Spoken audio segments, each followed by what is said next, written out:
ইসলাম ধর্মে পবিত্রতা পরিচ্ছন্নতা অপরিহার্য জিনিস।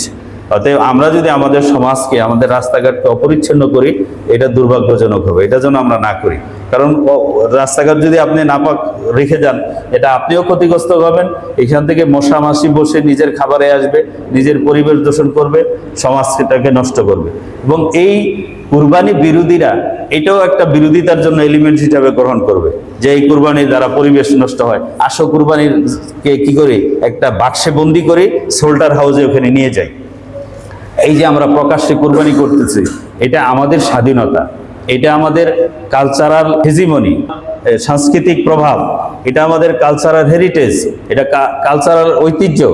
এই ঐতিহ্যকে আমাদেরকে ধরে রাখতে হবে। আজকে পশ্চিম বাংলায় দেখেন, তারা কুরবানি করতে পারে না। আমাদের এই উপমহাদেশে ইন্ডিয়ায় বহু জায়গায় কুরবানি করা যায় না। আল্লাহর নামে কুরবানি করতে পারা, এটা আমাদের ফ্রিডম, এটা আমাদের স্বাধীনতা। যুগ যুগ ধরে রক্ত দিয়ে আমাদের মুরব্বীরা, আমাদের ওলামায়ে কেরাম এই জমিনে এই স্বাধীনতাকে অর্জন করেছে। এই জন্য রক্ত দিতে হয়েছে। 47-এ রক্ত দিয়েছে, ব্রিটিশ বিরুদ্ধে রক্ত দিতে হয়েছে।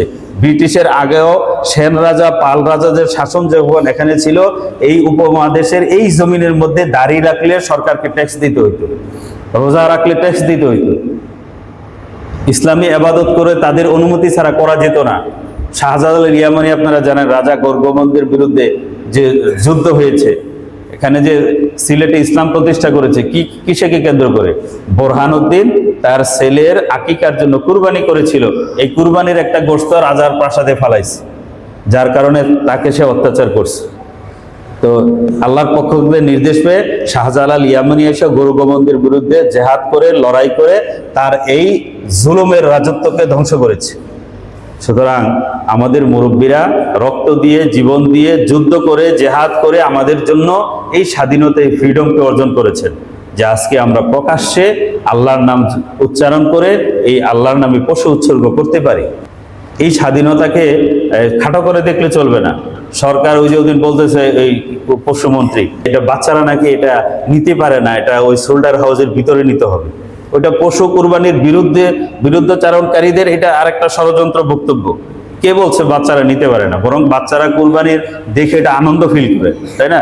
যদি কোথাও থেকে জবে করে আইনা বাসায় গোশত খাওয়াই দেন, বাচ্চারা কুরবানির কোনো আনন্দই বুঝবে না। বাচ্চারা এটা আনন্দ ফিল করে। বরং এখানে মুসলমানদের বুঝদিলই দূর হয়। কুরবানির এটাও একটা ফায়দা।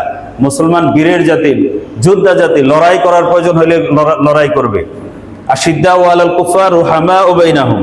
মুসলমানের বৈশিষ্ট্য, নিজেরা হবে ফুলের মতো কোমল, শত্রুর বিরুদ্ধে বজ্র কঠিন। এই বীরত্বের একটা ট্রেনিংও কুরবানির মাধ্যমে হয়। অতএব আমাদের এই যে কুরবানি, এটা আমাদের এই সাংস্কৃতিক যে হেজিমনি, সাংস্কৃতিক প্রভাব, আমাদের যে হেরিটেজ ঐতিহ্য, এটাকে আমরা রক্ষা করতে হবে। সুতরাং এই পরিষ্কার পরিচ্ছন্নতা এখানে ভূমিকা রাখবে। এটা যেন ওই সরকার এইসব অজুহাত দিয়ে এই কুরবানির স্বাধীনতাকে নষ্ট করতে না পারে। জন্য আমরা ব্যক্তিগতভাবে কারো বাড়ির সামনে প্রয়োজনে নিজের টাকায় 1-2 কেজি, আপনি তো আল্লাহর রাস্তায় দিয়েছেন লাখ লাখ টাকা, 1 কেজি ব্লিচিং পাউডার নিয়ে আরেকটু ছিটাই দেই না? একটা কাজের লোক একটা 200 টাকা একটা লোকের দিয়া, যে ভাই তুমি আরেকটু ভালো করে পরিষ্কার করে দাও, সমস্যা কি? প্রত্যেকেই যার যারটা পরিষ্কার করলে তাহলে তার সিটি কর্পোরেশন, সরকারের এত বেশি মাথা ব্যথার প্রয়োজন হবে না।